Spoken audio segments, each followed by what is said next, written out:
Adelante. Para mí sería asegurarme de que esos 15 millones de dólares necesarios para completar la investigación sean reunidos en los próximos 12 meses, para cualquier persona que quiera ayudarme en ella. Genial, genial. Y veremos cómo la aplicación de esta teoría, sí, de modo que todo el mundo quiere que salga de la burbuja de la física y me meta en la de las civilizaciones antiguas. Sí, no hay diferencia, cierto. Así que, ¿sabéis? He estudiado muchas civilizaciones antiguas durante muchos años. Realmente las estudié. No me lo tomé como algo por sentado. Lo investigué, descubrí el I Ching, descubrí los calendarios mayas, descubrí muchas evidencias de la flor de la vida, muchas evidencias distintas de la red de 64 tetraedros siendo implantadas en el código, siendo proporcionado por todo el mundo, ¿de acuerdo? Y todo se reduce a lo mismo. Pero realmente no había examinado el Islam, perdón, la antigua tradición judía.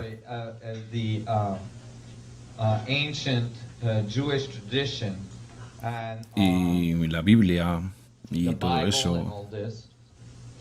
A ver si puedes encontrar mi Biblia. Ah, está en la mesa. Genial. Así que este libro infame, definitivamente, el motivo de que no examinara este, que le tenía aversión desde mi infancia, tuve experiencias terribles con la Iglesia Católica. Y realmente era como la escuela, y realmente no quería estudiarla.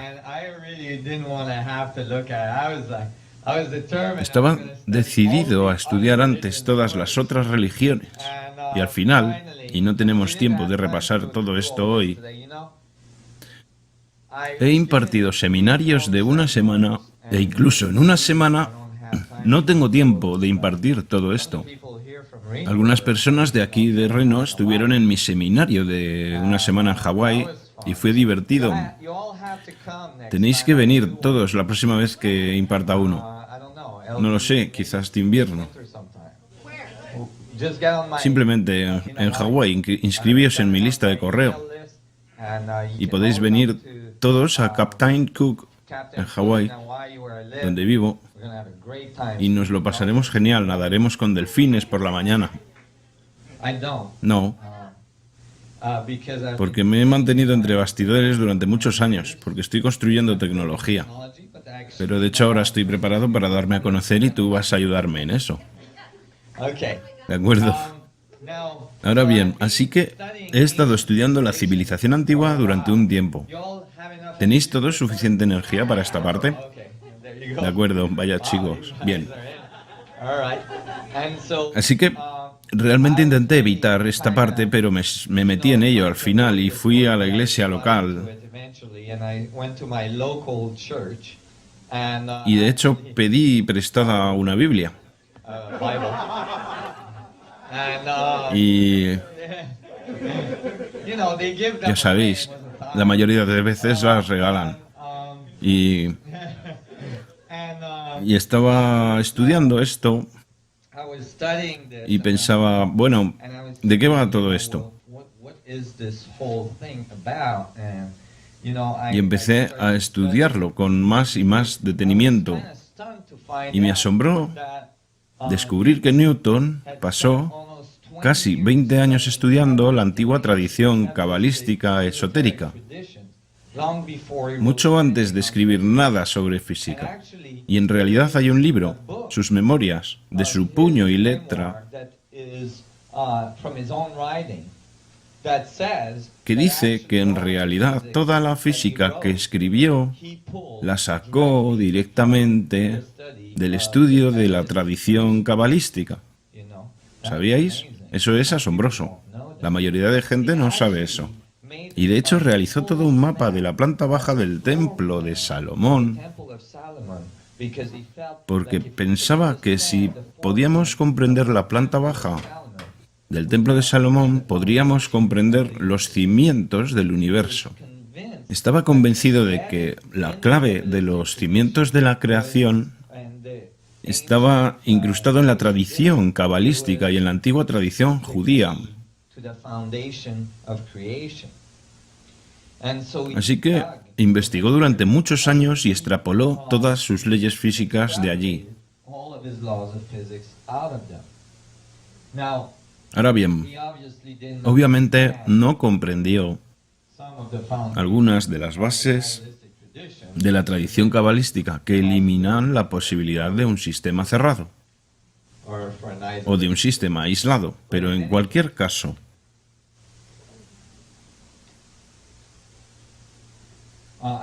me sorprendió descubrir eso. Así que conseguí una Biblia. Algo que sabía es que a partir de lo que recordaba de mi educación en la Iglesia Católica, Dios, según la Iglesia Católica, era un hombre viejo con una barba, sentado en un trono, en algún sitio, con un par de binoculares, un garrote, y cada vez que le cagabas te daba en la cabeza, ¿vale? Por tanto, me asustaba ese Dios a muy temprana edad. Y había un montón de cosas por las que temer a Dios y todo eso. Así que cuando empecé a investigar, me sorprendió encontrar que en realidad el trono de Dios en la tradición judía no es descrito como un hombre viejo con barba sentado en un trono, sino como un trono con un tetraedro encima.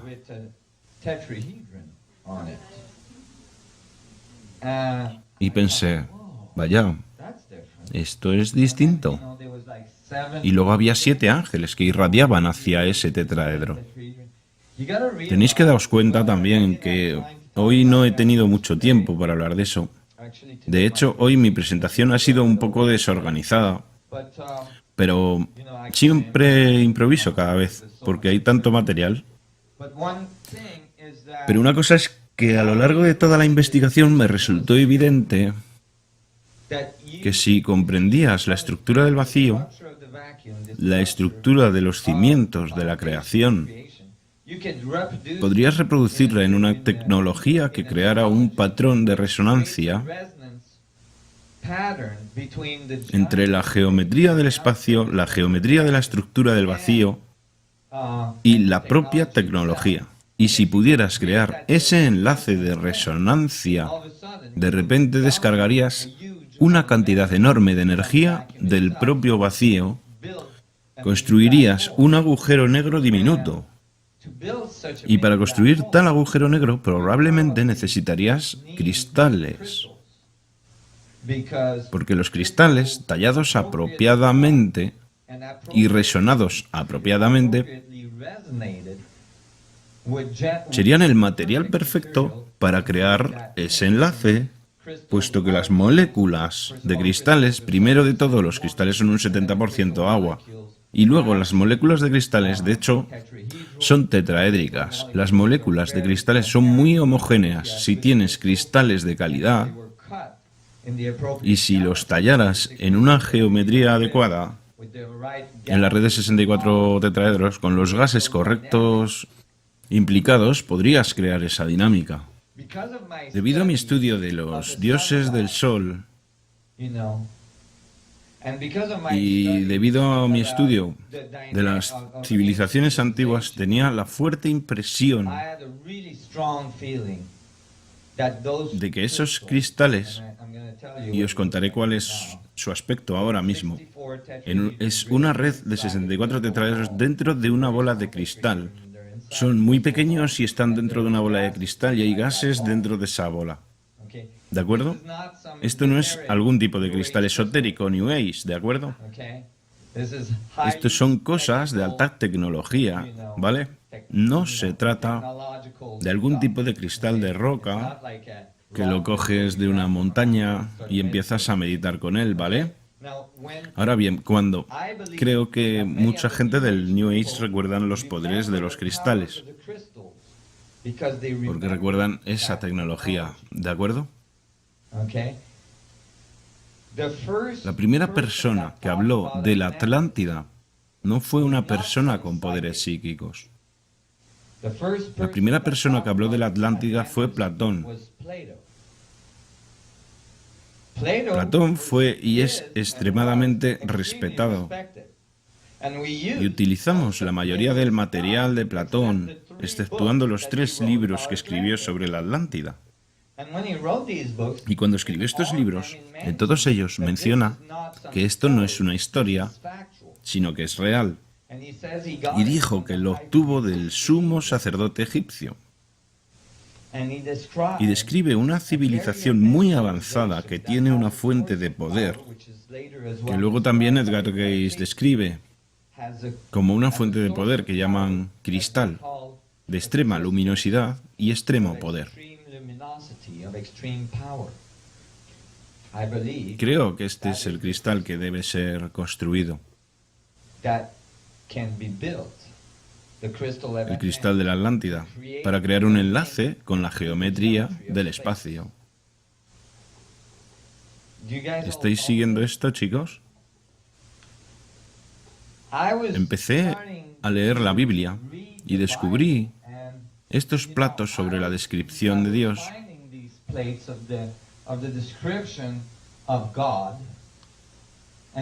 Y con ellos venían palabras como el trono de Dios, con la semilla de cristal, etc. Muchas referencias a los cristales. Ezequiel, en la Biblia, la historia de Ezequiel, Enoc, que no es un libro de la Biblia, el libro de Enoc fue encontrado en Etiopía. Nunca fue reeditado, está traducido directamente del texto original. En ambos relatos describen algún tipo de nave que aparece en una gran nube. Y luego dicen, una puerta se abrió y Dios me invitó a subir a su bote. Y una vez dentro, describe el trono de Dios como cristales con arcoíris a su alrededor. ¿Veis? Creo que estaba describiendo el poder, el motor de la nave. Así que estaba realmente intrigado. Así que empecé a leer la Biblia y mientras la leía me di cuenta de una cosa. Me percaté de algo de lo cual nunca me habría percatado antes. Es decir, que la mayor parte de la Biblia la mayor parte de la Biblia está describiendo, en el Antiguo Testamento, está describiendo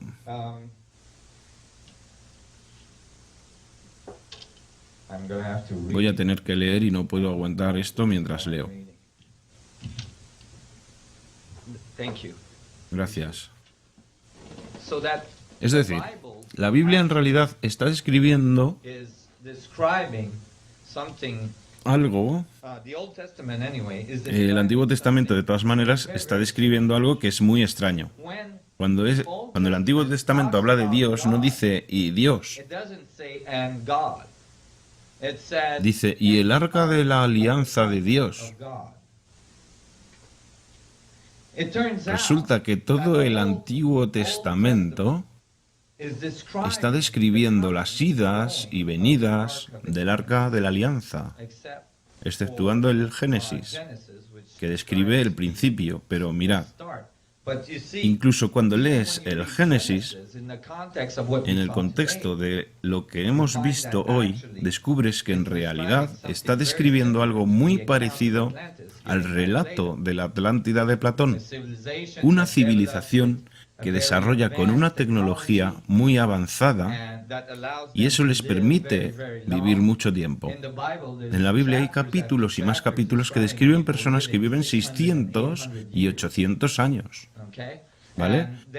Y luego al final esa civilización sufrió una inundación que es lo que Platón dijo que le ocurrió a la Atlántida. Así que en realidad el Génesis podría ser un relato de la Atlántida. Pensé que eso sería interesante. Así que empecé a estudiarla más y más. Entonces me di cuenta de que el templo de Salomón fue construido con un solo propósito: alojar el arca de la alianza de Dios en su centro, el santo de los santos, el poder de los poderes, el arca.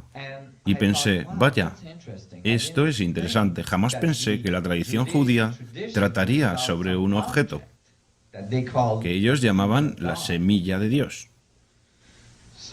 Así que estuve investigándolo y leyendo y pensé, bueno, eso es interesante, porque el Génesis habla del árbol del conocimiento, ¿sabéis? Adán y Eva y el árbol del conocimiento y la manzana, etcétera.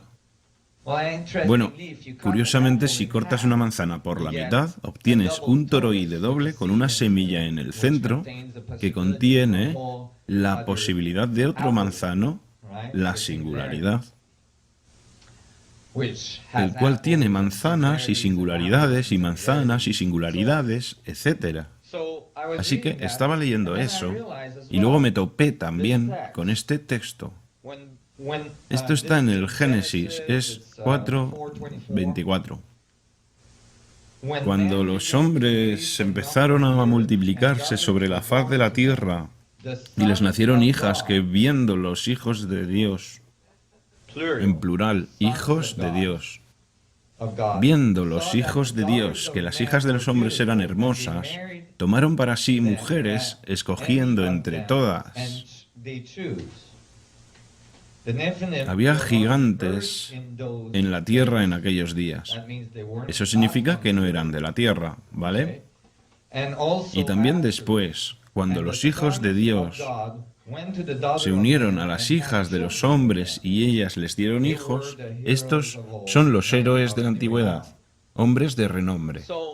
Por lo tanto, esto describe los hijos de Dios que llegaron a la tierra, de modo que no eran de la tierra, y que tuvieron hijos con las mujeres de la tierra. Y empecé a darme cuenta, espera un segundo, ¿este sistema planetario fue sembrado? Ya sabéis, empezó a... En antropología nos falta un eslabón enorme entre los antiguos neandertales y el Homo sapiens moderno. Y ese eslabón que nos falta se está ensanchando más y más cuantos más registros obtenemos. Se han descubierto nuevos cráneos que hacen que ese eslabón sea todavía más difícil de realizar. Por tanto, empecé a pensar en ello y me dije, es interesante. Y seguí leyendo. Y luego me topé con algo que realmente me llamó la atención.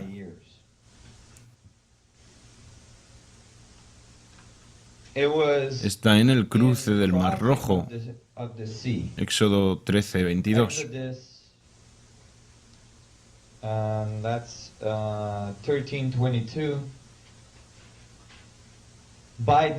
Y el Señor iba delante de ellos de día.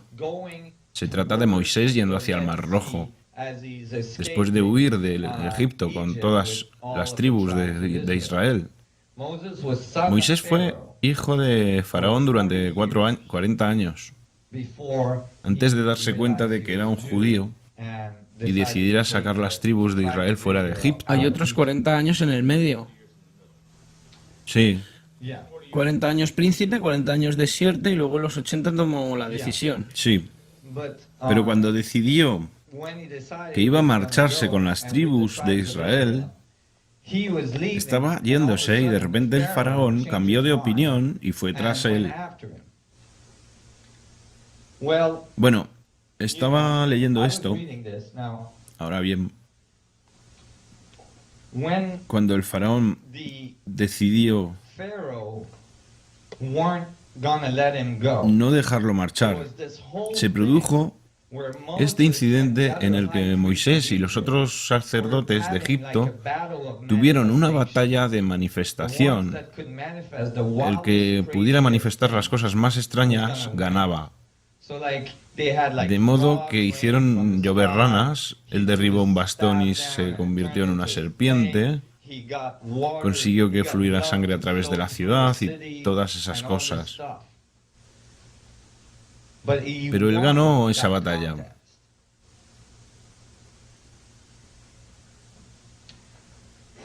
Mientras estudiaba el Arca de la Alianza, en la Biblia, el arca que llamaban el Arca de Dios, proporcionan las dimensiones de esa caja.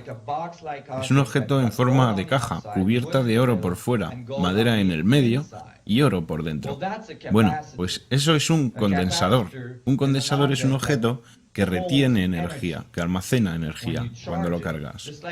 Igual que una batería, excepto que una batería solo puede descargarse poco a poco. Un condensador puede descargar la energía en un instante. Y por lo tanto, cuando me fijé en eso pensé que eso era un condensador. Y sería bastante grande en capacidad. Tendría mucha capacidad, tendría un voltaje realmente elevado. Y sería bastante pesado, sería un objeto pesado, extremadamente pesado. De hecho, sería demasiado pesado para levantarlo con dos palos endebles.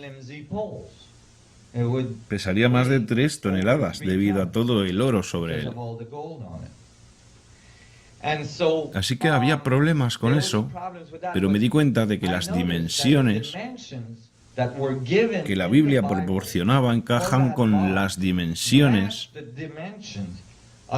de una caja que fue encontrada en los restos del rey Tut en Egipto. Y luego me di cuenta de que esas cajas eran las cajas exactamente adecuadas para meterlas dentro del sarcófago de la gran pirámide de Giza. Es decir, que el tamaño de la caja encaja perfectamente de modo que puedes bajar el arca dentro del sarcófago de la gran pirámide y luego meter los palos sin tener que tocar el condensador, que te dejaría más tieso que un palo escoba. Así que cuando te fijas, también me fijé que las dimensiones exteriores del sarcófago son exactamente la mitad, en realidad son el doble del volumen de las dimensiones interiores. Exacto, de modo que es una octava perfecta. Y luego, si mides el arca, como la describe la Biblia, eso de nuevo es 2 veces más pequeño que las dimensiones interiores del sarcófago. De modo que tenemos otra octava. Y si luego mides el volumen interior del arca según describe la Biblia, tienes otra octava más, de nuevo en 2 veces más pequeño. De modo que encajaba perfectamente y empecé a pensar, ¿qué querrías llevar en un condensador como ese? Debería haber alguna fuente de energía extremadamente potente dentro de ese condensador. Pero el asunto es que Moisés supuestamente no construyó ese condensador, no construyó ese aparato hasta que estaba en el otro lado del monte Sinaí, al otro lado del Mar Rojo, en el monte Sinaí. Cuando lees la Biblia, encuentras que en realidad el Arca de la Alianza siempre es representada como este objeto en forma de caja, con sus 2 palos. con algún tipo de objeto extremadamente luminoso entre los ángeles sobre ella. Y luego ves que en la Biblia este objeto siempre es descrito con un enorme, lo que llaman columna de nube o columna de luz sobre ella, un enorme vórtice.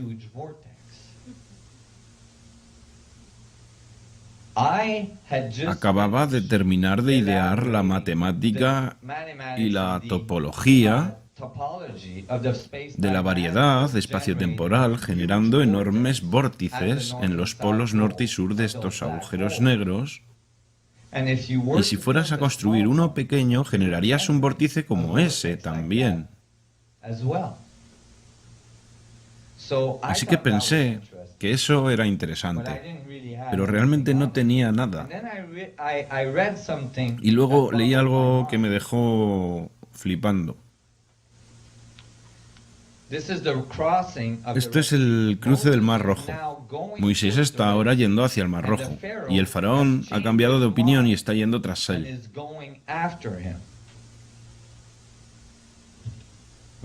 Quizás el faraón cambió de opinión y fue tras él porque Moisés se fue con algo que el faraón no esperaba que Moisés se llevara. Y aquí dice, cuando iba de camino al Mar Rojo: y el Señor iba delante de ellos de día en una columna de nube para guiarlos por el camino, y de noche en una columna de fuego para alumbrarlos, al fin de que anduviesen de día y de noche. Nunca se apartó de delante del pueblo de la columna de nube de día ni la columna de fuego de noche. Pero veis que la columna de luz y la columna de nube siempre es descrita sobre el arca de la alianza. Sin embargo, aquí no se supone que deban tener el arca de la alianza todavía. ¿Entendéis a lo que me refiero? Así que ahora pienso, espera un segundo, el objeto en forma de caja que describen en la Biblia puede que sea solamente el estuche de la fuente de energía, que es algo totalmente distinto, que genera los vórtices y la singularidad en el centro. Así que empecé a leer esto y me digo, de acuerdo, esto es interesante. Y leo más y dice que hay nubes debajo y nubes encima.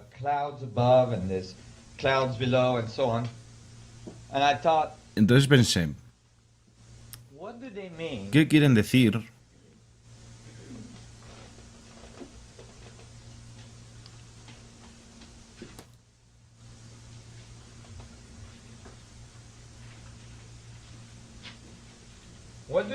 ¿Qué quieren decir con Dios? Porque la están llamando el arca de la alianza de Dios. Así que investigué un poco sobre eso. ¿De dónde proviene la palabra Dios? ¿Qué es esa cosa que llaman Dios? Es algún tipo de objeto, ¿de acuerdo? Pero, ¿qué es esa cosa a la cual llaman Dios? Así que lo busqué, y busqué en todas partes, y no podía encontrarlo, y al final lo encontré en el prefacio de mi Biblia. Mirad en el prefacio de una Biblia y dirá de dónde fue traducida la palabra Dios. La palabra Dios fue traducida de la palabra tetragramaton.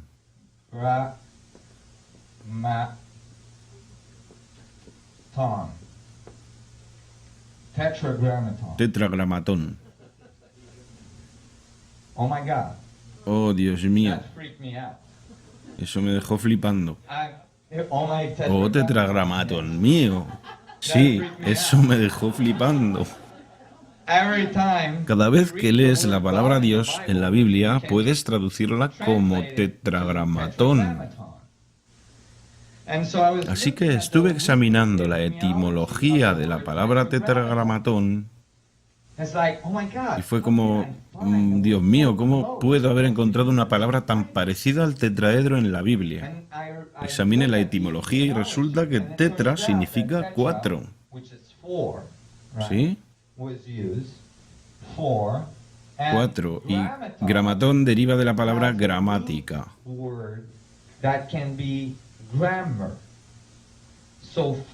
Por tanto, 4 gramas o 4 letras se cree que equivale a Yahvé, las 4 letras de Dios. Sin embargo, cuando investigas un poco más sobre la etimología de la palabra gramatón, tiene una palabra raíz más profunda. Esa raíz es 4, tetra, que es tetraedro.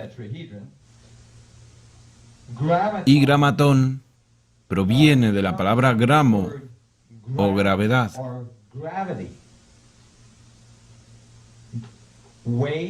Peso. Ya sabéis, se refiere al peso, gramo, y el efecto de la gravedad. Y de ahí proviene la palabra gravedad, gramatón. De modo que ahora tenéis una palabra para Dios. ¿De acuerdo? Que tiene la estructura de un tetraedro generando un efecto gravitatorio.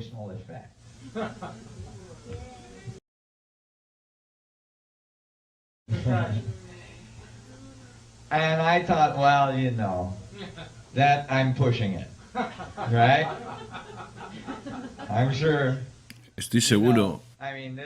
Quiero decir, esto es alucinante. Pero, luego busqué qué narices es un tetragramatón en la tradición cabalística y descubrí que es una matriz isotrópica de vectores en 2D.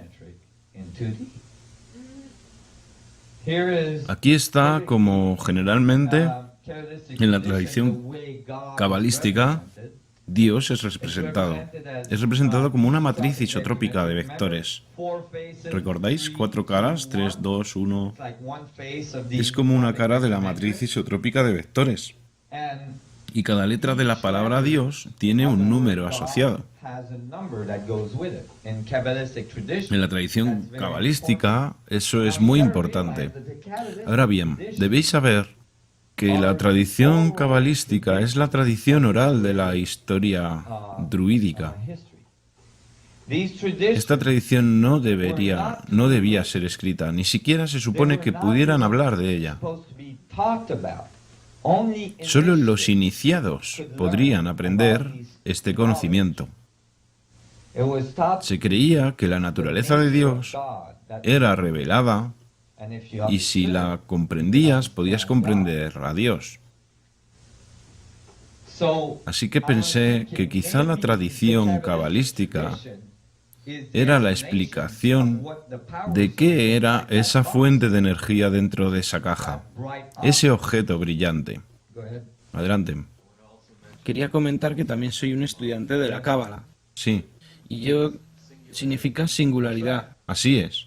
En el centro de la tradición cabalística hay esa corona que se despliega sobre sí hacia el infinito, describiendo la singularidad. Por tanto, estaba perplejo con esto y descubrí que el tetragramatón, sí, en realidad generaba los números, de modo que cada letra en la matriz isotrópica de vectores es un número. Y la tradición cabalística dice que los números son tan importantes como las letras. Así que cuando calculas los números, obtienes el 72, que son los 72 nombres de Dios. Eso lo encontramos en la Biblia, o las 72 caras de Dios, ¿vale?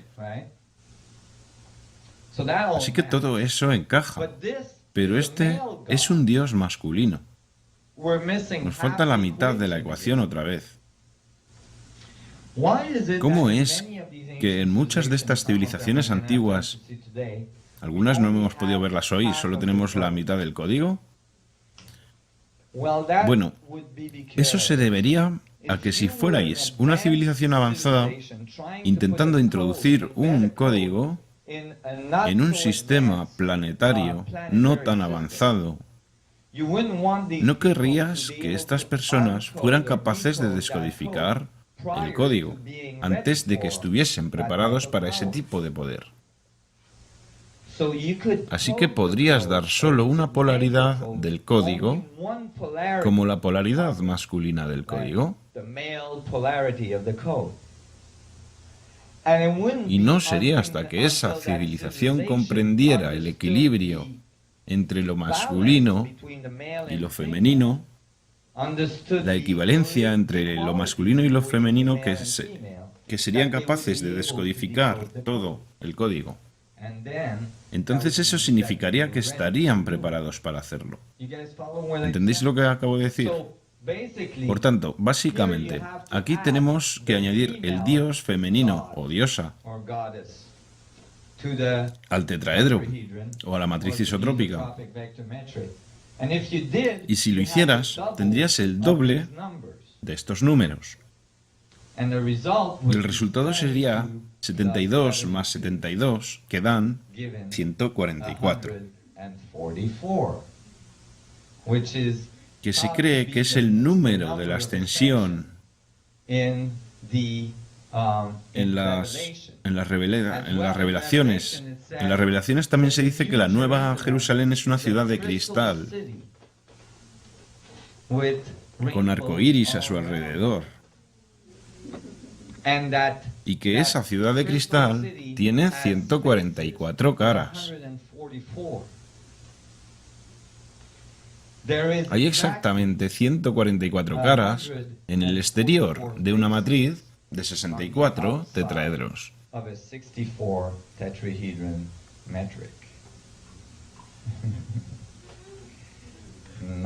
Qué bonito.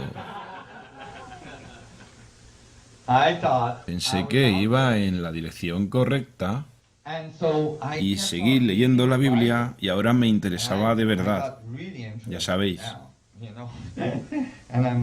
Y me dije, Dios mío, esto trata sobre la tecnología de la Atlántida. Y seguí leyendo y encontré algo que es extremadamente significativo. Y esto está siendo completamente omitido por los estudiosos. Esto es mucho después. ¿Sabéis que Moisés seguía el arca a través del desierto? Tardó 40 años en hacer un trayecto que generalmente dura un año. ¿De acuerdo? Esto lo sé porque mi padre, en realidad, mi padre es de Irán, mi abuelo era un tipo que llevaba a la gente hasta la Meca, desde Irán, y tardaba 6 meses en ir y 6 en volver en el desierto. De modo que estas rutas eran bien conocidas. Y de hecho, mi abuelo vivió hasta la edad de 128 años. Y yo creo que eso se debe a que fue a la Meca, a la Kaaba, que contiene el cristal negro, la piedra oscura, o el sol negro, como lo describen las placas sumerias, entregado al hombre por los dioses del sol. Pero en cualquier caso, Moisés tarda 40 años para realizar un trayecto que debería haber durado 1. ¿Por qué? Porque está siguiendo al arca. Está muy claro en la tradición druídica y en la tradición rabínica que el arca se mueve por sí sola. Cuando el arca se levantaba y empezaba a avanzar, desmontaban el campamento y la seguían.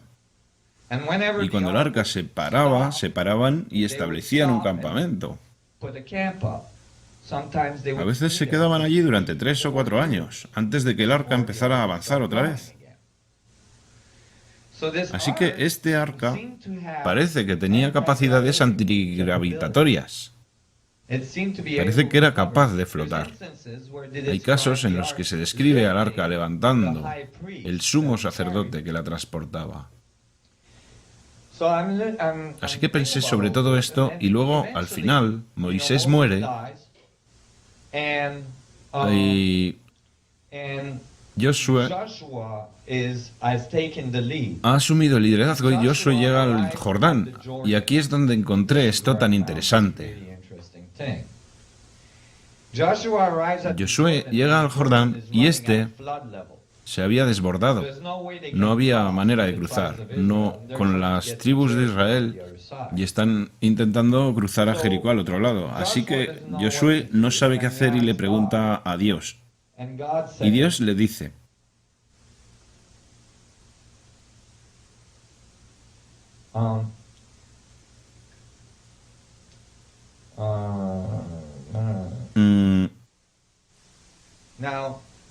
Vaya, un corte de cinta. Ahora bien, esto está describiendo el sumo sacerdote cogiendo el arca y metiéndose en el agua del Jordán con el arca, y en cuanto meten los pies en el Jordán con el arca, las aguas se abren. ¿De acuerdo? Y luego dice, luego suceden muchas otras cosas. Esto es Josué 4:22 para los que quieran una referencia. Y los sacerdotes salieron del río llevando el arca de la alianza del Señor. En cuanto pisaron tierra seca, las aguas del Jordán volvieron a su lugar y corrieron nivel de ribera como antes. De modo que se metieron en el Jordán, se sentaron ahí con el arca, mientras todas las tribus de Israel lo atravesaban y el agua estaba parada. Y luego, en cuanto salieron, el agua empezó a bajar otra vez. Bueno, pensé que eso era interesante porque una prueba de un efecto gravitatorio sería parar el curso del agua. Pero lo que me alucinó fue lo que viene luego, al final de este capítulo. Porque Jehová vuestro Dios, está hablando del arca, secó las aguas del Jordán delante de vosotros, para que pasarais, a la manera que Jehová vuestro Dios lo había hecho en el Mar Rojo, al cual secó delante de nosotros hasta que pasamos.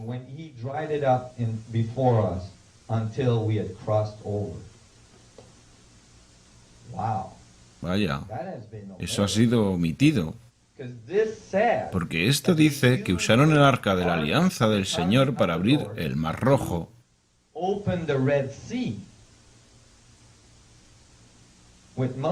Cuando Moisés, pero en el apartado en el que hablan de abrir el Mar Rojo, dicen que Moisés levantó su bastón, abrió sus brazos y el Mar Rojo se abrió. Olvidaron mencionar que el arca estaba implicada con el bastón. Así que aquí, de todas formas, lo mencionan, aquí lo dejan bien claro, que en realidad el poder del arca fue usado para abrir el Mar Rojo.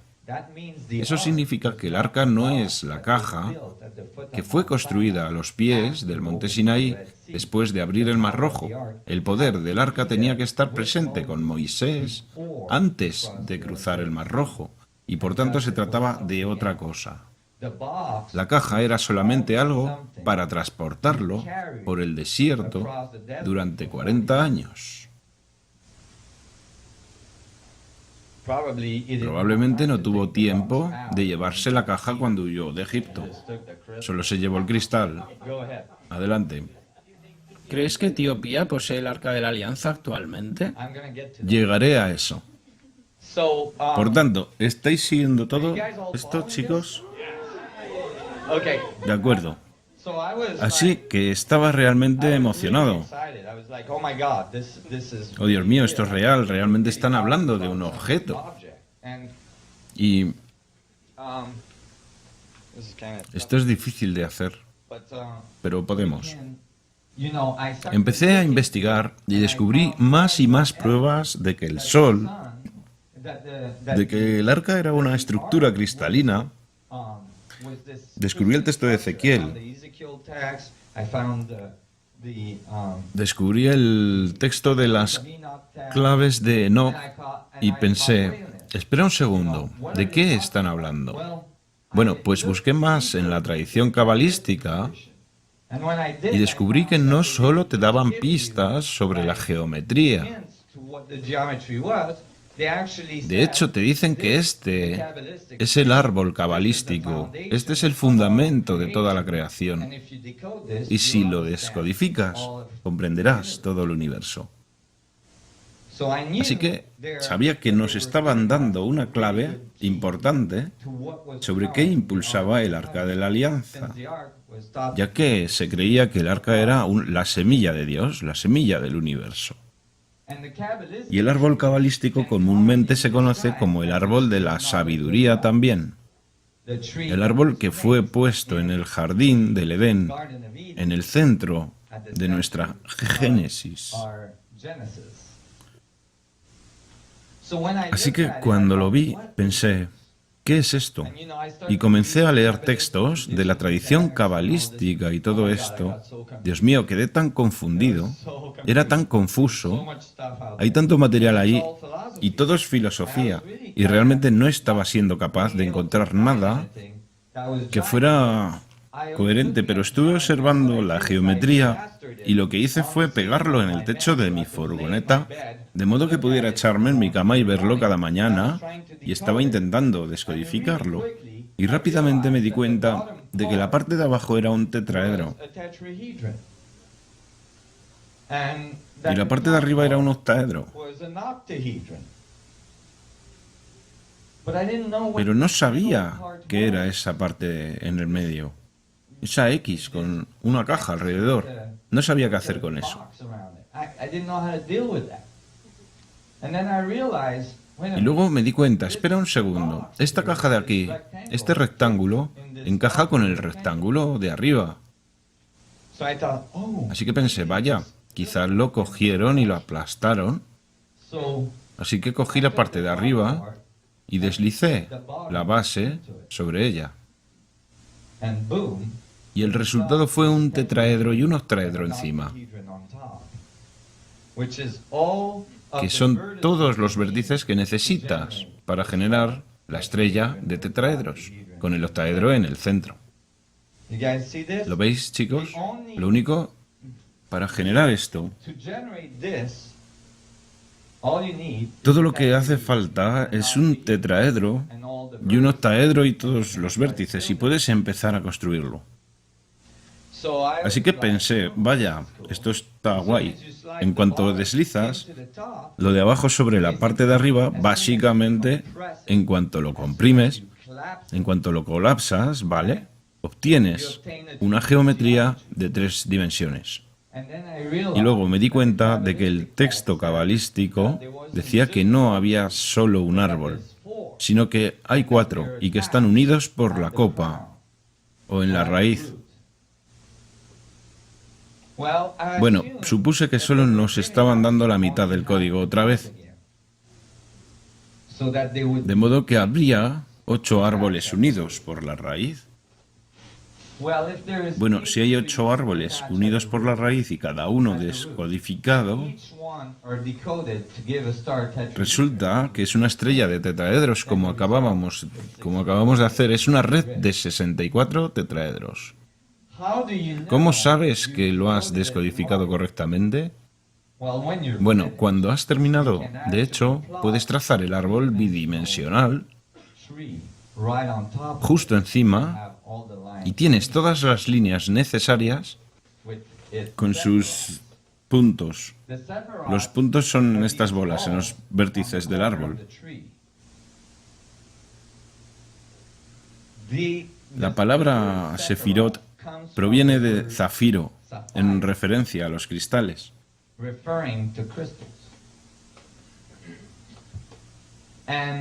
Y cuando trazas los sefirots alrededor del árbol, alrededor de los 64 tetraedros, puesto que cada árbol tiene un sefirot implicado en el centro, cada árbol tiene solo 9 sefirots. 9 multiplicado por 8, 72. Había vuelto exactamente al tetragramatón. Hay otras 2 maneras de hacer esto. siempre considerado separado y por encima del hombre. Keter, el centro en la corona está en su propio espacio y el espacio que falta, que tú has rellenado con tu círculo oscuro, es el Da'at, conocido como conocimiento. Conocimiento, así es, sí. Ese punto es el sefirot esotérico, en el centro. That's right. Así es. He mostrado esto a expertos en tradición rabínica y uno de ellos rompió a llorar. Rabbinic tradition expert, and one of them started crying. It's very Es significant. muy importante. Lo que me What's asustaba interesting when I was studying es que cuando estudiaba it's esto, warned over se and decía over una again y otra vez en muchos libros que si intentabas descodificar el árbol cabalístico, la mayoría de personas se volvían locas, se les iba la olla. Y yo pensé, bueno, ¿sabes qué? Ya estoy loco, así que no puedo ir mucho más allá. De modo que no debería pasarme nada. Así que simplemente fui a por ello y surgió. Así que estaba asombrado de que fuera tan fácil. Ahora bien,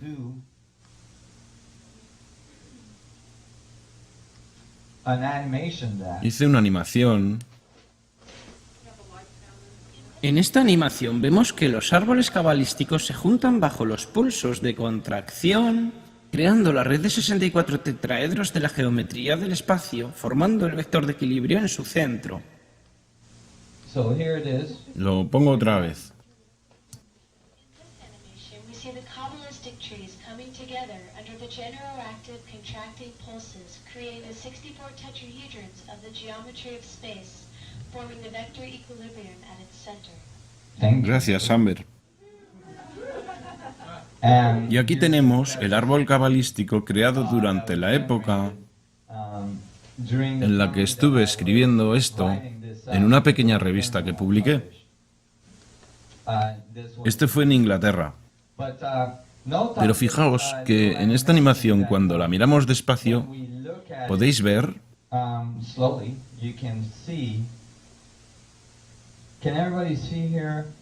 todos cómo el árbol se comprime y se convierte en un objeto tridimensional.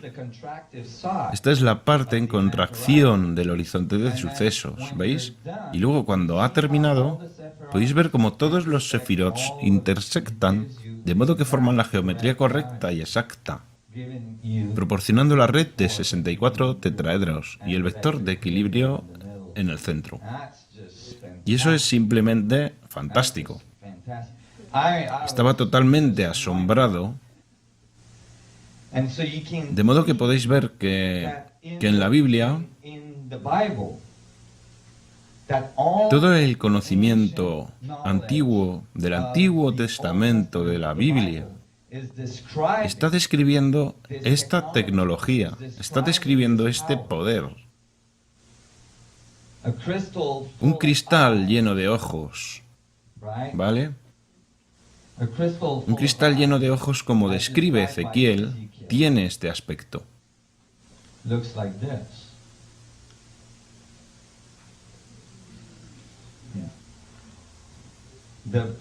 Los pétalos de las esferas de cada tetraedro en intersección, generando singularidades. Generan estructuras que parecen ojos y sin duda generaría mucha radiación y muchos arcoíris si es un agujero negro diminuto. Así que estuve examinándolo y empecé a seguir atrás en el tiempo los movimientos del arca. Y ya que nos estamos quedando sin tiempo, no voy a entrar en muchos detalles sobre ello, pero el arca parece haberse movido de un sitio a otro, y siempre que se movía de un sitio a otro, el símbolo de la estrella de tetraedros, la estrella de David, cambiaba de nombre. Por ejemplo, el arca fue a Sion. La estrella de tetraedros se llamaba la estrella de Sion. Luego el arca fue al templo de Salomón. La estrella de tetraedros se llamaba el escudo de Salomón. Luego el arca fue a David y la estrella de tetraedros se denominó la estrella de David.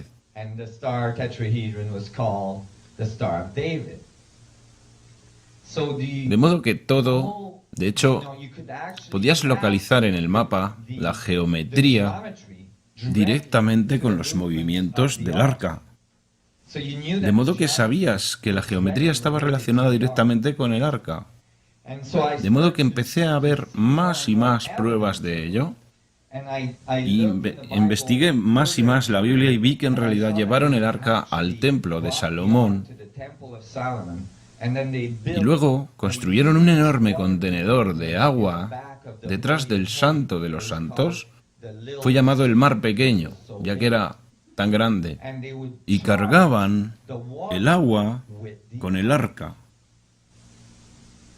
¿Veis? Así que estaba muy emocionado porque luego me di cuenta de que todas las pirámides,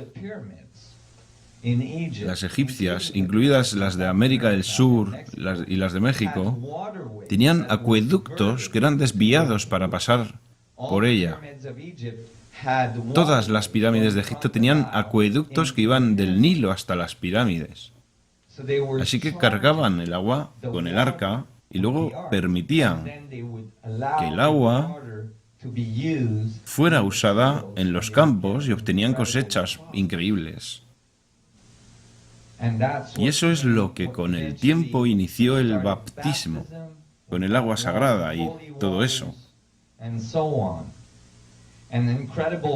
Y cosechas increíbles. Cada año durante el Yom Kippur sacaban el arca del templo de Salomón y la llevaban a las aguas con las que irrigaban los campos durante el resto del año. Imaginad una tecnología que creara una enorme cantidad de coherencia en la polarización del estado del vacío, en la estructura espaciotemporal a su alrededor. Cualquier material que estuviera alrededor, y sin duda el agua, porque el agua es tan maleable, asimilaría esa huella, entraría en coherencia elevada y empezaría a ser capaz de descargar mucha más fuerza vital que originalmente. Así que empecé. Pude ver cómo toda esta evolución, y voy a dar un salto adelante. Mira, esto realmente es un paso hacia una nueva comprensión de lo que realmente aconteció aquí en la Tierra. Voy a daros el paquete completo porque no tengo tiempo de entrar en detalles.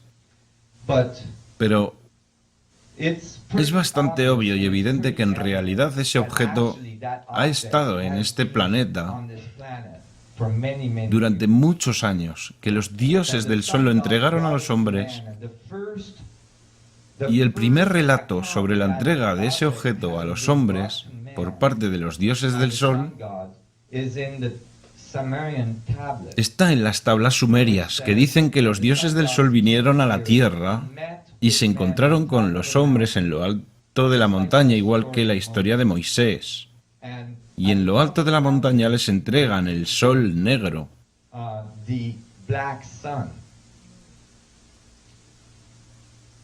Un agujero negro. Y el árbol de la sabiduría en el jardín del Edén.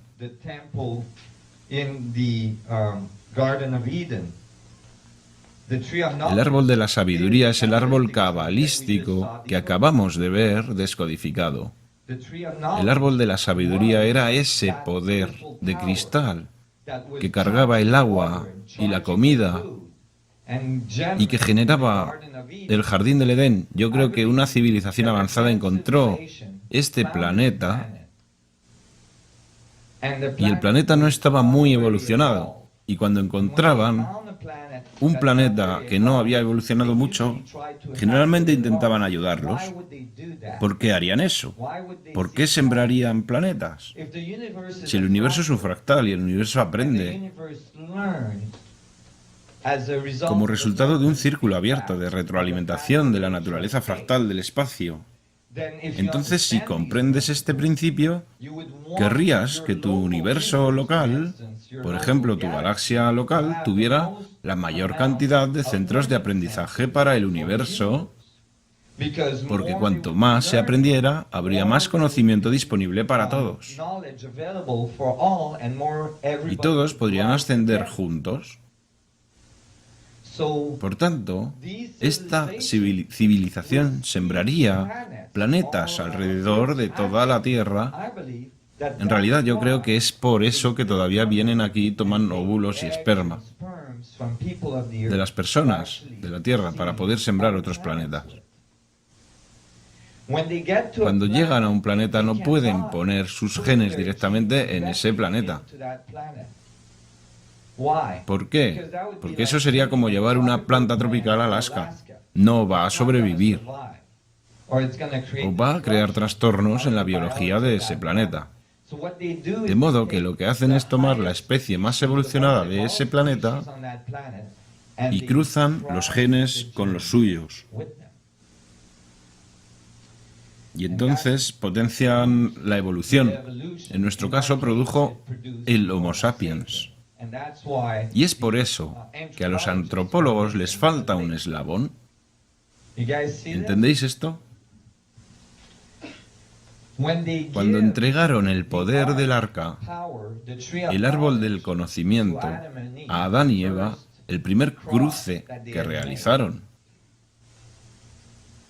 Eva lo comprendió. Era lista.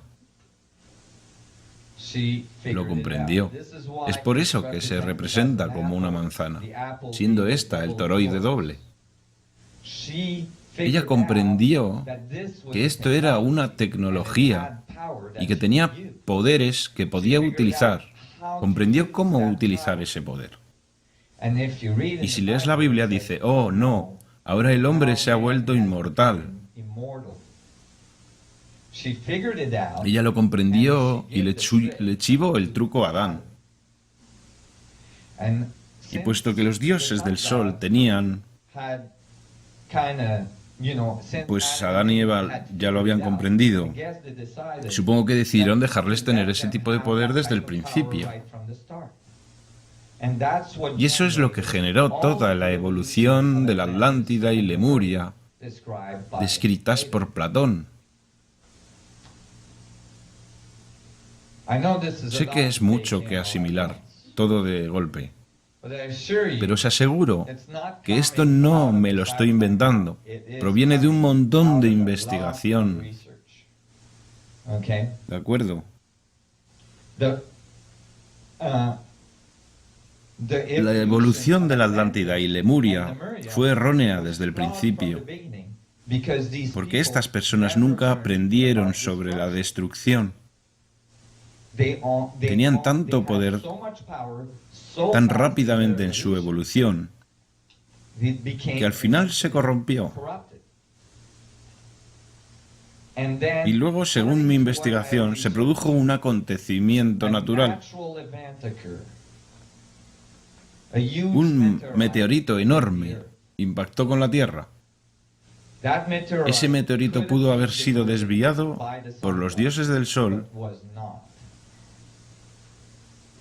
pero no lo fue porque nuestra evolución había llegado a un punto en el que se estaba volviendo peligroso para nosotros el disponer de ese tipo de poder.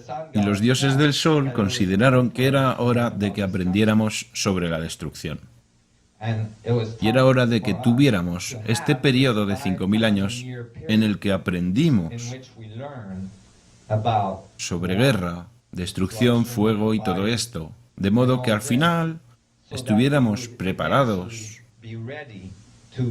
para volver al arca, volver al poder del vacío, pero esta vez con la madurez que necesitábamos para tener ese poder.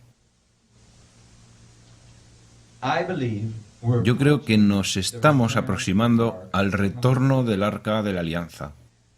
Cuando sigues las tradiciones, descubres que esta época es cuando se supone que el Arca debe volver. Y cuando vemos la evolución del Arca, descubrimos que esta atravesó una larga cadena de acontecimientos que llevó el conocimiento por todo el mundo. Y de hecho, toda nuestra evolución se basa en el retorno de este poder a nuestra civilización.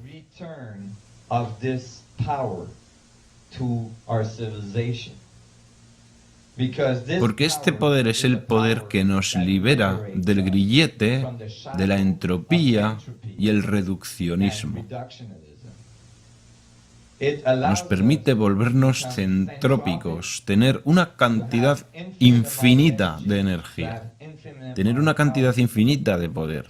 Nos permite recuperar nuestro lugar en la hermandad de la galaxia y volver a entrar en contacto con civilizaciones avanzadas que han estado observándonos durante los últimos 5000 años. Pero esta vez debemos comprenderlo por nosotros mismos. Seguí muchas... Mis baterías están totalmente cargadas.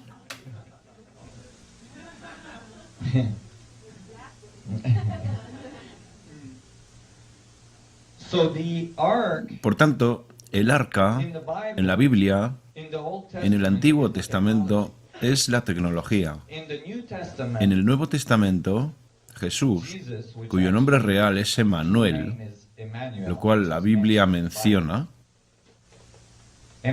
se cree que Emmanuel es el arca viviente. Bueno, hay algo interesante que sucedió. Mirad, los sumos sacerdotes del templo de Salomón sabían que si Jerusalén era atacada, tendrían que sacar el arca de Jerusalén a algún sitio. De modo que tenían un plan B, obviamente, para el arca en caso de que algo ocurriera con el templo de Salomón. El templo de Salomón fue construido con muros concéntricos, con el Santo de los Santos en el centro. Estos muros eran extremadamente gordos y protegían el iniciado del Arca de la Alianza. El iniciado debía pasar por todo tipo de iniciaciones para, con el tiempo, pasar de un muro al otro y al otro para llegar al Santo de los Santos.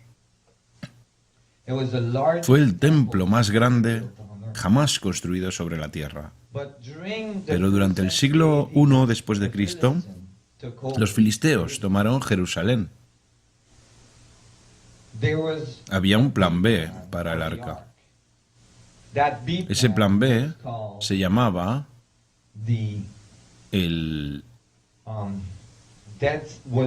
Había una comunidad en la ribera, en el Mar Muerto, los esenios.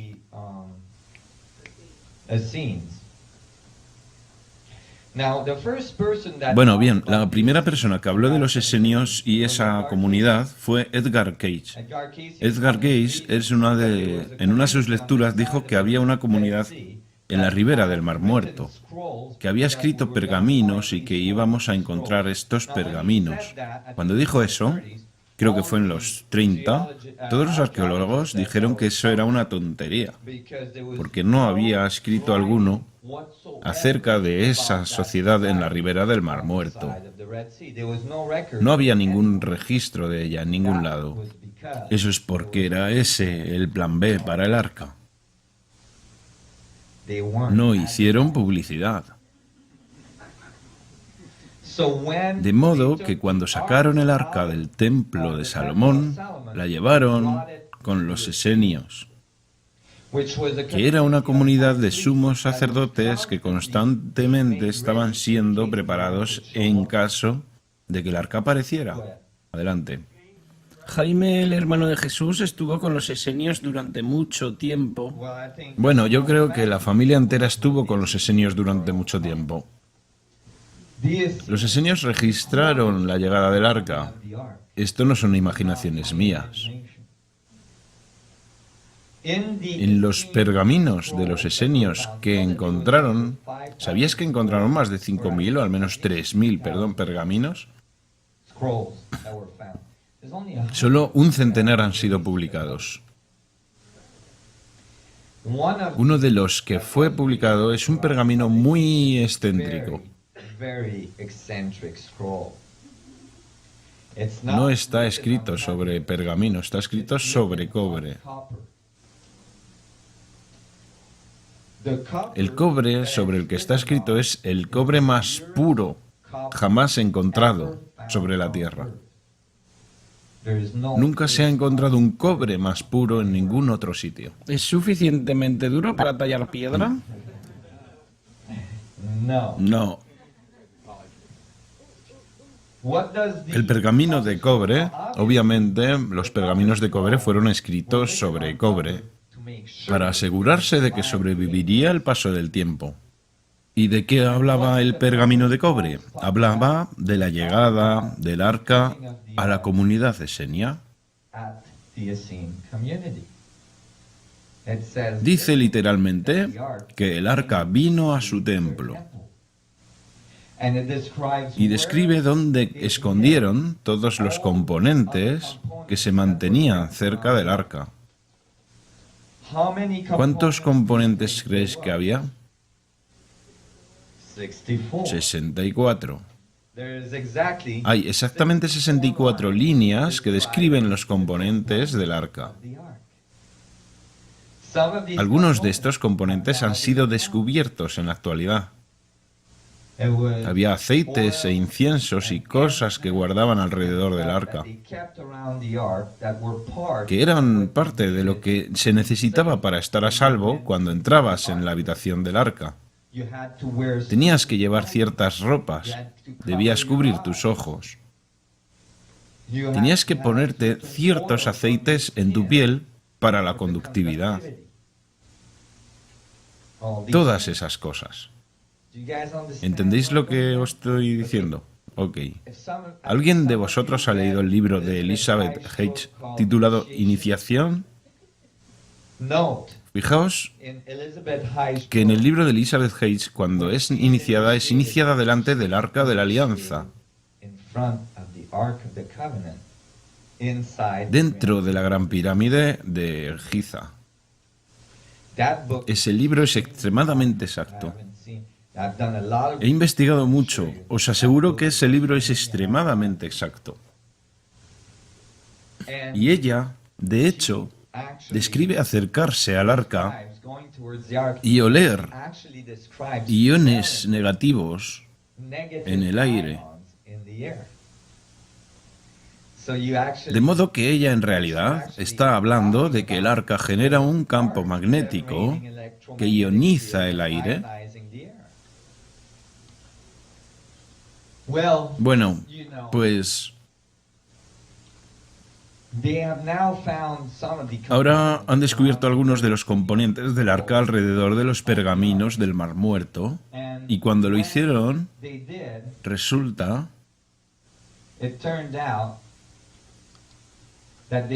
que encontraron, no tengo la imagen, pero encontraron el lugar en el que los esenios dicen que escondieron el arca, porque la tuvieron durante bastante tiempo. El lugar en el que escondieron el arca es una caverna enfrente de donde vivían, enfrente del templo. Cuando abrieron esa caverna, y esto podéis encontrarlo en internet, cuando abrieron esa caverna había una mancha iridescente azul en el centro.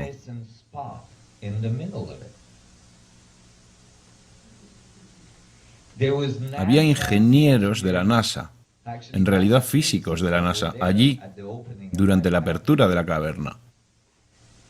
Informaron de que esa mancha azul estaba allí y dijeron algo realmente interesante. Dijeron que era parecida a la mancha azul que encontraron dentro de las pirámides mayas, cuando las abrieron por primera vez. De modo que estaban relacionando directamente el Arca de la Alianza, el efecto del Arca de la Alianza en la variedad espaciotemporal que dejó algún rastro y las pirámides mayas. De forma que, curiosamente, cuando el arca desaparece del templo de Salomón y va a los esenios, en el mismo periodo, al cabo de muy poco tiempo, el arca viviente, Emanuel, entra en escena.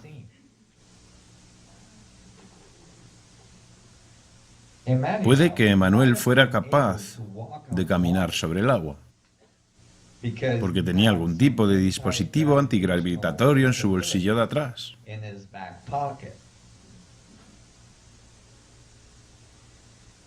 Adelante.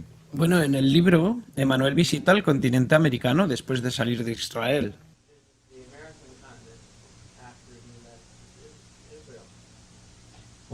Bueno, entonces tendría que haber volado también. Así que, bueno, curiosamente, Emanuel es el arca viviente. Bueno, estas cosas están relacionadas. ¿Por qué? Porque cuando construimos la Merkaba externa, el arca externa, todo lo que estamos construyendo es una reproducción de nuestro funcionamiento interno. La singularidad interna, el arca interna que nos mantiene vivos. De modo que estamos creando una retroalimentación muy corta. Es por eso que debía ser iniciado con mucho cuidado antes de que pudieras aproximarte al arca. Tenías que ser puro de corazón. Porque la retroalimentación es tan corta que si tienes intenciones destructivas, simplemente mueres allí enfrente. Te muerde al instante. De modo que es un... Sí, los hijos de Aarón murieron de ese modo. De modo que es un sistema muy a prueba de errores. No puedes usarla mucho para la destrucción, porque en el momento que intentas usarla para destruir, ya estás muerto. Mirad, no es nada nuevo. El universo es una retroalimentación.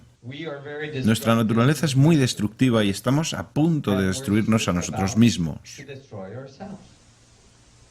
Pero mientras tanto ha pasado mucho tiempo y hemos tenido tiempo de destruir muchas cosas a nuestro alrededor.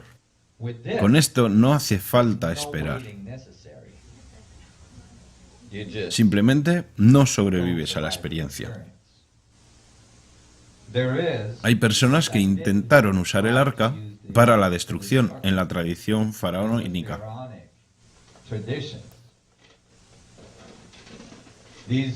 Se trataba de faraones muy bélicos. Fueron encontrados momificados con lo que pensaron que era viruela al principio, por todo su cuerpo. Más tarde descubrieron que no era viruela en absoluto. Eran tumores sobre toda su piel, como si hubieran estado expuestos a radiactividad. Llegado a cierto punto, el arca es robada se intenta usar para la guerra. Y es tomada por los filisteos antes de que llegara a los esenios, mucho antes. Y ocurre lo mismo, la llevan a su templo e intentan usarla y todo esto. Y todos acaban con tumores. Está en la Biblia. De modo que la mandan de vuelta al templo de Salomón, como diciendo, quitadme esta cosa de aquí. Por lo tanto, Emanuel nació con toda probabilidad en el campo del Arca de la Alianza. Y como resultado, tenía una estructura de ADN muy avanzada. De hecho, puede que Emanuel fuera resucitado usando el Arca de la Alianza, devolviéndole la vida, generando todo ya sabéis, el retorno de Emanuel, el retorno de Jesús 3 días más tarde.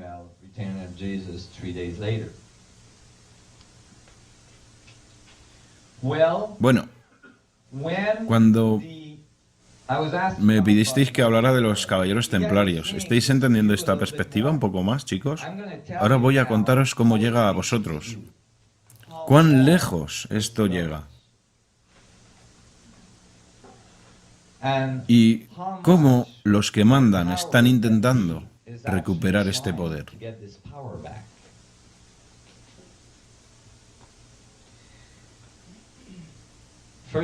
Ante todo, la clave de la Biblia es comprender que el Antiguo Testamento habla sobre tecnología avanzada, tecnología muy avanzada. El cristal, el poder de los dioses del sol, el poder de la Atlántida,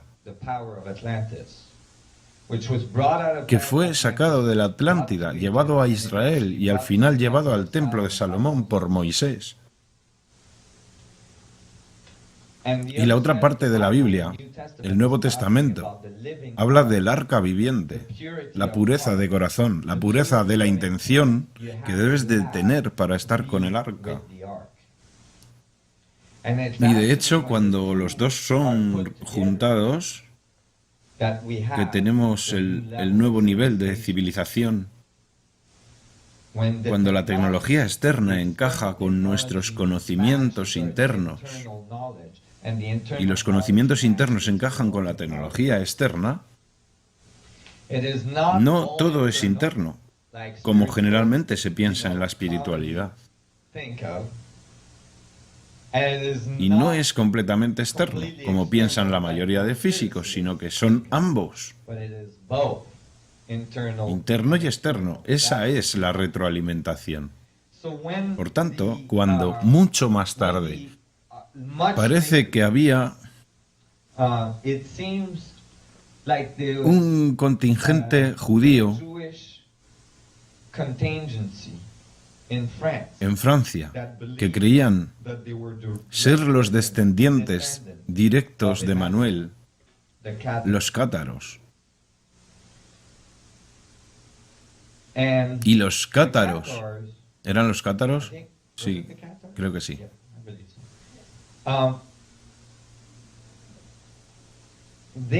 Ellos buscaban el Arca de la Alianza. Se trata de una importante comunidad judía en el medio de Francia, que nadie sabe cómo llegó allí. Ahora se están publicando muchos libros que dicen que en realidad Emanuel, después de su crucifixión y de resucitar, atravesó la India y llegó a Europa y se estableció en Francia y que los cátaros eran realmente el linaje de Emanuel. En cualquier caso, verdad o mentira, ellos creían que lo eran y buscaban el arca. Puede que tuvieran documentos muy antiguos que fueron llevados allí por los grupos que establecieron la comunidad judía allí. Iniciaron una orden de caballeros para buscar el arca. Esa orden se llamaba los Caballeros Templarios. El primer nombre que recibieron fue el de los Caballeros de los Pobres, porque eran muy pobres. Y su insignia eran 2 caballeros sobre un caballo, porque no podían permitirse un caballo para cada uno. Un sacerdote cátaro les encargó la búsqueda del arca. Bueno, después de años de investigación, llegaron a la conclusión que el arca debía estar debajo del monte del templo en Jerusalén.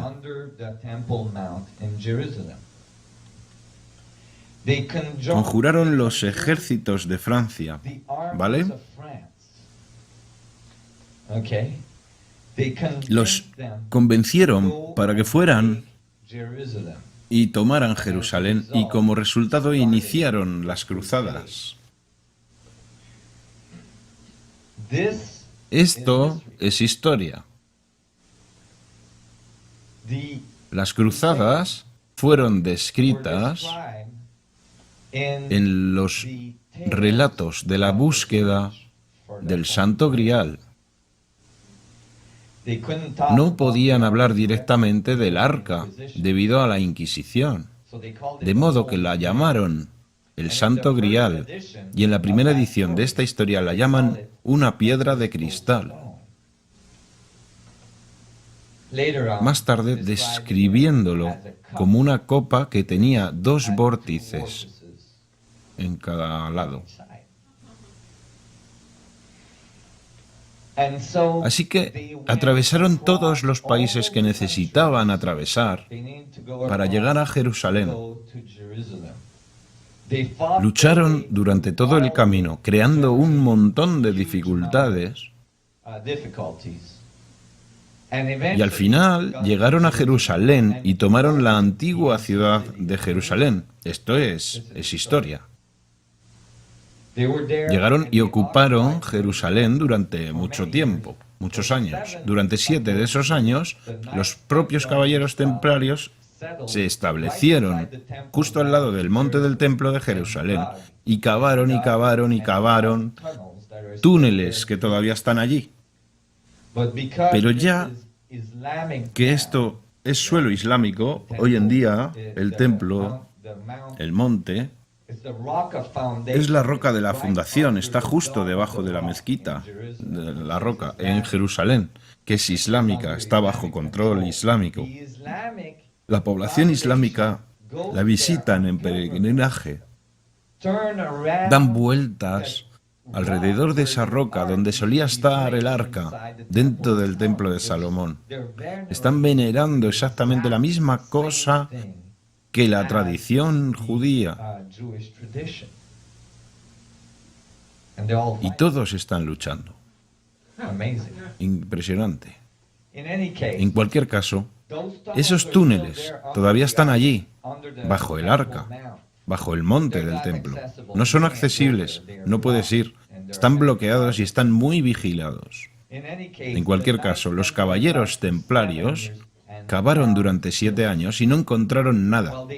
Bueno, encontraron muchos documentos, y eso está en los libros de historia, pero no encontraron el arca. Resulta que mientras estaban allí cavando, un sumo sacerdote, el rey de Etiopía, estaba en el exilio.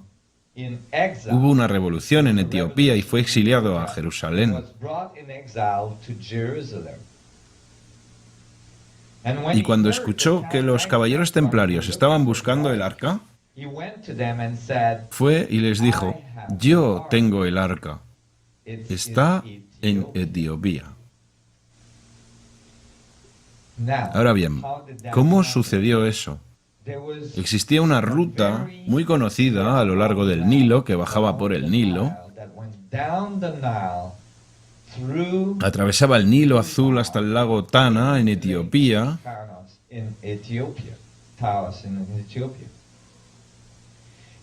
y efectivamente, en Etiopía encuentras mucha población de la tradición judía antigua. Los estudiosos nunca supieron de dónde venían los judíos o por qué fueron a Etiopía. Con toda probabilidad, lo que sucedió es que el templo esenio se volvió inestable y peligroso. Se volvió inestable dejar el arca allí, de modo que decidieron bajar por el Nilo. Lo hicieron y al final se instalaron en la isla elefantina, en el Nilo. Y encontraron un templo hebreo allí. ¿Sabéis que en la tradición judía no debes construir un templo a menos que sea el templo donde poner el arca?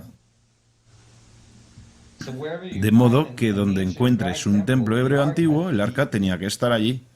De modo que encuentras que ese templo fue construido en la isla Elefantina en la época adecuada y luego permaneció allí durante mucho tiempo, cientos de años, hasta que la zona se volvió inestable también.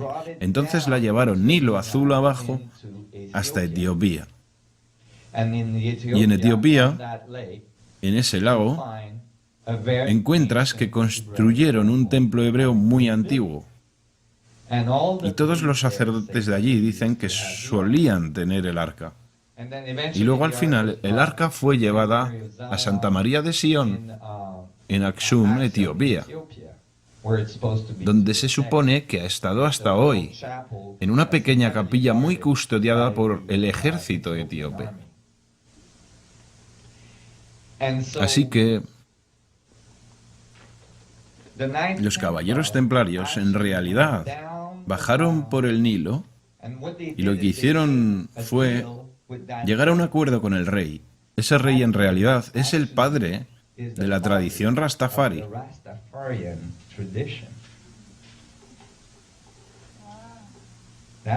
Así de profundo es el asunto. La tradición Rastafari, de hecho, está relacionada directamente con la historia del arca. Y si hablas con Rastafaris que realmente están implicados en el estudio, te dirán que el arca es el centro de su adoración. Por tanto, los caballeros templarios, ¿no es esto increíble? Los caballeros templarios bajaron por el Nilo con ese rey y puesto que controlaban los ejércitos europeos, dijeron, te devolvemos tu país. Eso no es un problema para nosotros, tenemos armas, ellos tienen flechas y lanzas. Así que bajaron por el Nilo. En realidad no tenían armas en esa época, pero tenían tecnologías más avanzadas que los africanos. Y lucharon por el país de ese rey y a cambio el rey les dio acceso al arca. Y allí en Etiopía encuentras tradiciones antiguas que hablan sobre personas de pelo rubio y ojos azules, europeos, que llegaron en esos años, liberaron el país y que construyeron todo tipo de cosas. Ahora bien, cuando encuentras las cosas que construyeron, sabes que no las construyeron con medios convencionales. Porque cuando encuentras las cosas que construyeron en Etiopía, encuentras que se trata de iglesias. Una de ellas es una iglesia que es una estructura en forma de una gran cruz de los caballeros templarios, y que no está construida, sino que en realidad está tallada en la roca, como si hubieran tallado la piedra con láser. Y está tallada en la roca y luego está vaciada, una capilla enorme.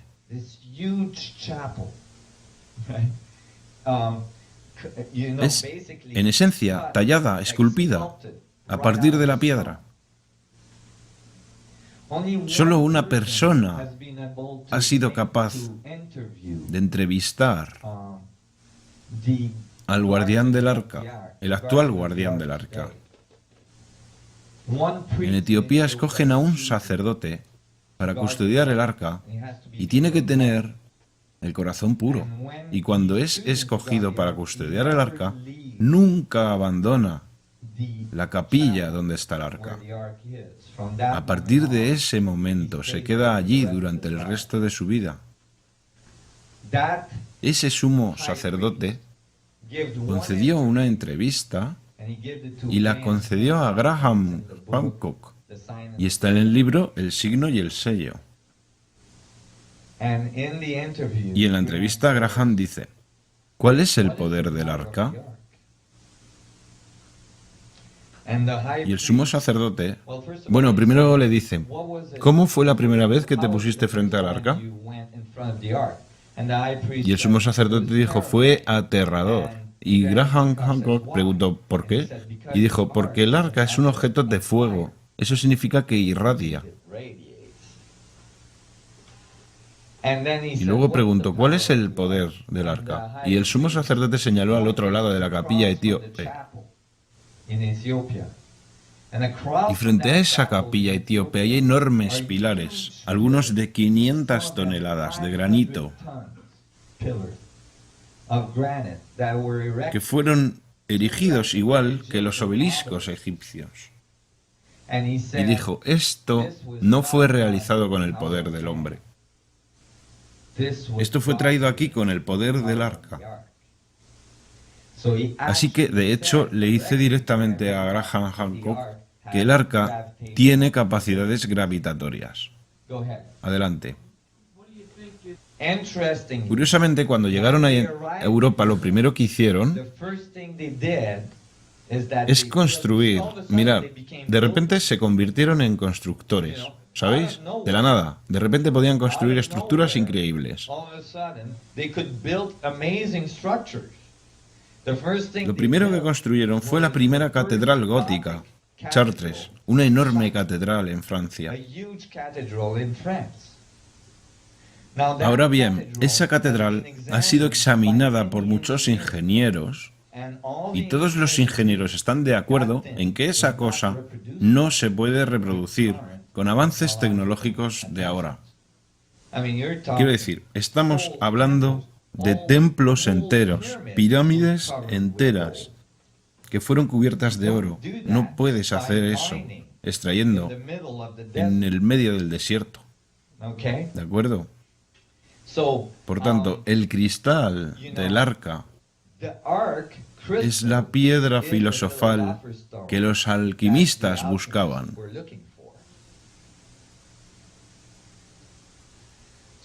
Así que cuando ahora se crea un panorama muy distinto, ¿vale? Los caballeros templarios no podían hablar del arca directamente, porque el Vaticano hubiera metido su cabeza en un plis-plas. Así que tenían que hablar en términos de magia, en términos de hechizos mágicos. Tenían todos esos libros antiguos que describían el arca. Empezaron a distribuirlos clandestinamente en sectores locales y todos se convirtieron en textos mágicos. Por eso veis todos estos textos antiguos que aparecen en el medio de Europa, como los textos cabalísticos. Y entonces los arqueólogos e historiadores modernos piensan, la Cábala surgió en Europa en el siglo XI. No es de la antigüedad. Y todos los judíos dicen, no, son conocimientos antiguos. ¿Vale? Y eso se debe a lo que dicen los historiadores acerca de la procedencia de la información que procede de los caballeros templarios. Así que comenzaron a distribuir esto y se volvieron muy poderosos, se volvieron muy ricos y el rey de Francia empezó a perder los estribos. El rey de Francia estaba perdiendo un montón de dinero. Y el Papa empezó a preocuparse mucho de que el arca se convirtiera en conocimiento público. Y eso no sería bueno para el Vaticano. Así que el rey de Francia, y esta es una reunión histórica, el rey de Francia, el Papa de esa época y una delegación etíope se reunieron en el Vaticano.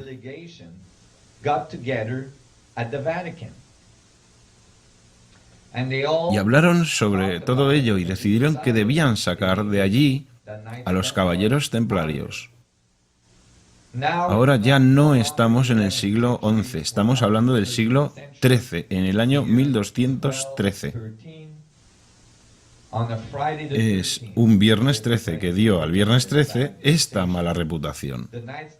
La orden de caballeros templarios fue declarada ilegal por parte del Papa y la Inquisición.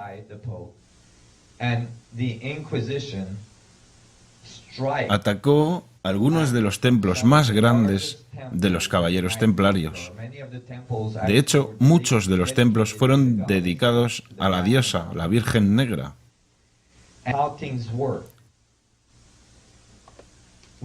fue transmitido a lo largo de las épocas a través de estas dos empresas,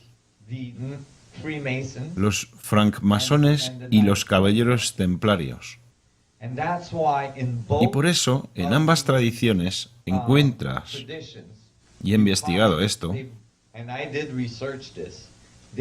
ambas dicen que su raíz fue de los caballeros templarios y que su conocimiento proviene del antiguo Egipto.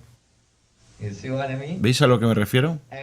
Y en ambas, el mayor nivel de iniciación es el 32.